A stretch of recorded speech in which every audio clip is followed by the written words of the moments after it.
I'm going to chat about the PowerPoint based plugins, and it's going to be Snap that we're using. There again are other alternatives out there. Articulate, for example, the older version, is a plugin.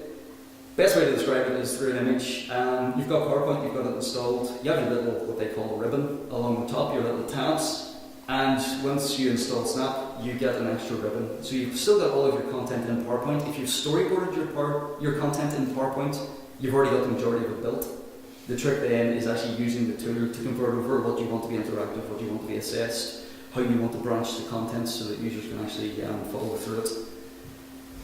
Very quickly to go through it, you obviously have your ability to preview and publish, add in audio and video, as we were saying earlier. Sync up your animations, so if you're adding in different bits of rich media, you have the ability to sort of sync them up so that they don't overlay each other, they're sort of sequenced out.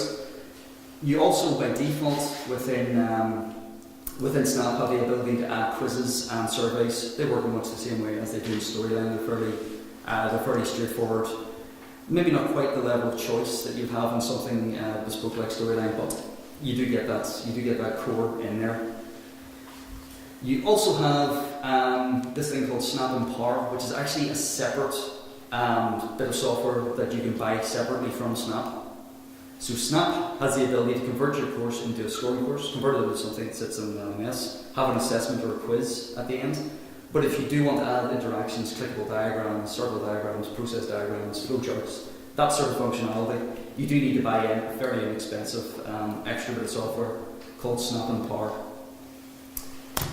In the Snap Empower, you will see down the right hand side you have a choice of your different interactions, and then you have the ability to edit the content on it.